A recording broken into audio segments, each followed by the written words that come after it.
আমুর শরীর তো একদম ঠিকঠাক আছে। কই আমুর তো নিজেকে দুর্বল লাগলো লাই।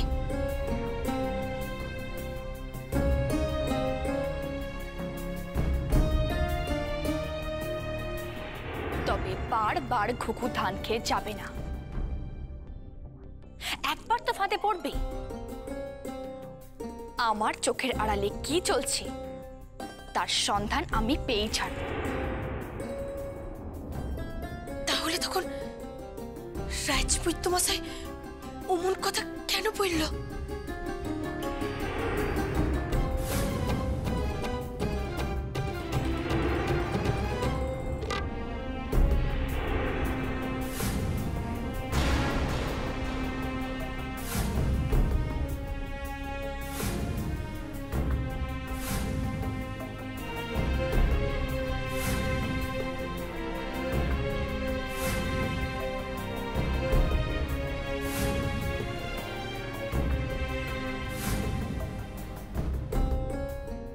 কিন্তু আমু তো প্রতিদিন ভালো ভালো খাবার খাচ্ছি, তাহলে তখন আমার হঠাৎ করে মাথাটা এমন ঘুরে গেল কেন?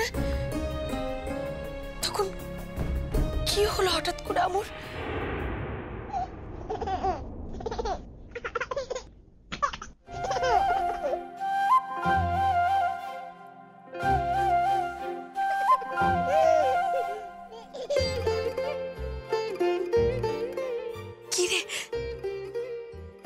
তুই কি আমাকে কিছু বলবি? তোমার প্রশ্নের উত্তর আমি জানি। তুমি কেন মাথা ঘুরে পড়ে গেলা বলো তো? কেন? বারে তখন যদি তেমন কিছু না হইতো তাহলে যে প্রমাণ হয়ে যেত তুমি সুস্থ। তখন কি ওরা তোমায় ছাইড় দিত? এই সব তুই আবুকে বাঁচাবার লিগে করেছিস? বলেছিলা আমু থাকতে তোমাকে কেউ কোনো বিপদে ফেলাইতে পারবে লাই। লা আমুর কিছু হবে, লা তোমার কিছু হবে। তুমি চিন্তা করো না মা।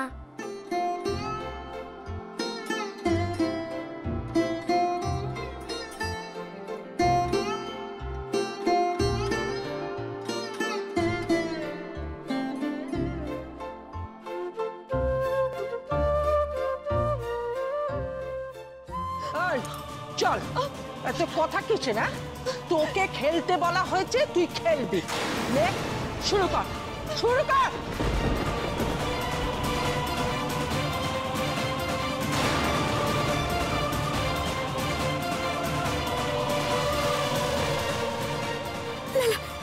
আমু কিছুতেই এই অবস্থায় খেলাটা খেলবো না, কিছুতেই নাই। এই খেলাটা খেললে ওর ব্যথা লাগবে, ও কষ্ট পাবে।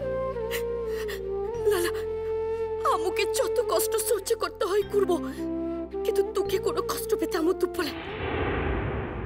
তোকে কষ্ট পেতে দেখলে আমার যতটা সুখ হয় না তা বোধ হয় আর কোনো কিছুতে হয় না রে। তোকে শুধু নয়, তোর সন্তানকেও আজ আমি এমন খেলা খেলাবো যে জীবনেও উর্মিমালার সঙ্গে কোনো খেলায় নামার আগে 10 বার ভাববে।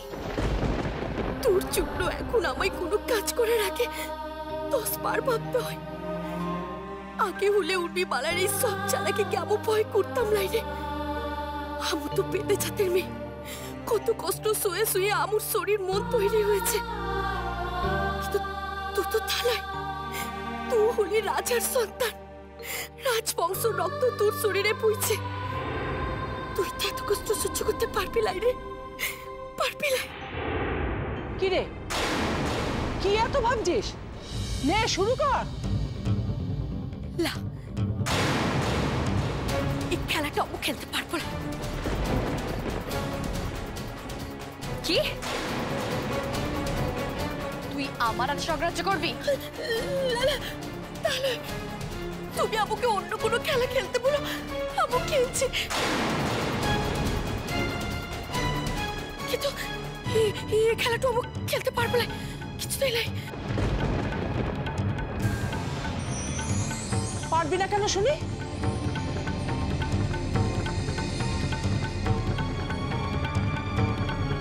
ওর যে কষ্ট হবে গো, ও পড়েই যাবে। এই খেলাটা তুই না খেললেও ও মরে যাবে, কারণ আমি তোকে মৃত্যুদণ্ড দেব।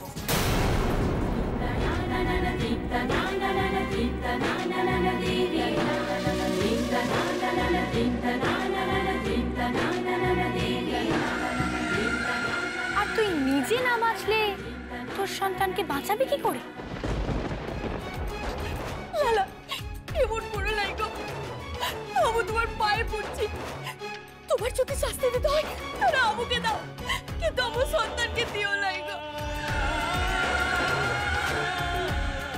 ওকে তুমি ছেড়ে দাও, ছেড়ে দাও ওকে তুমি। তোর সন্তান হয়েও জন্মাতে যাচ্ছে, এটাই তোর সব থেকে বড় দোষ, সব থেকে বড় অপরাধ। আর এর শাস্তিও পাবে না।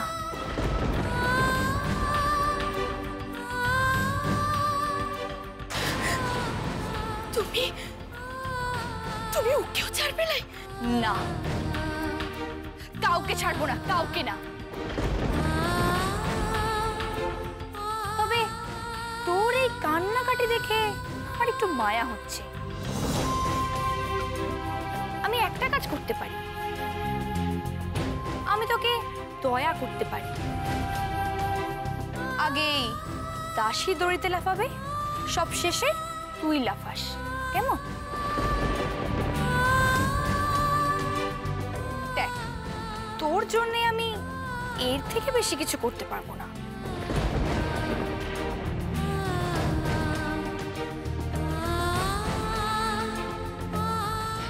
এই নে নে, তুই শুরু কর, যা।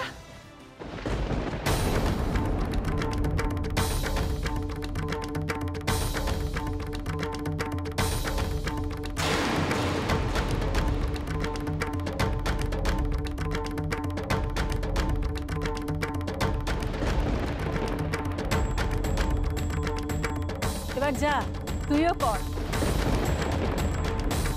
ভয় পাস না, আমিও তো করলাম।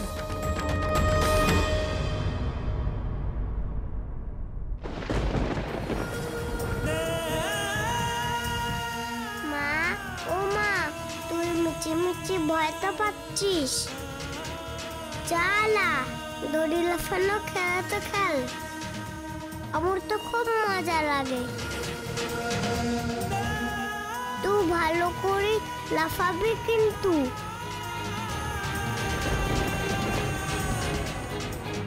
তোর কষ্ট হবে না তো? একটু ওলা, আমার খুব ভালো লাগবে। তুই প্রাণ ভরে খেল, আমার জন্য ভাবিস লাই। খেলবো। তুই অতটুকু একটা মেয়ে মলুয়া, সে কোথায় মনে সাহস এনে লড়াই করছে, আর তুই তুই এত তাড়াতাড়ি হেরে যাবি বলছিস? তুমি একদম মলুয়ার নাম আমার সামনে করবে না দিদি, ওর জন্য আজ সবকিছু শেষ হয়ে যাচ্ছে। আপনার পথের কাঁটা কে? মলুয়া তো, আর মলুয়ার গর্ভে সূর্যকুমারের সন্তান, হ্যাঁ তাই তো? তা এমন কিছু করুন না যাতে স্বয়ং রাজকুমার এই পথের কাঁটাকে নিজেই বিদেয় করার ব্যবস্থা করে।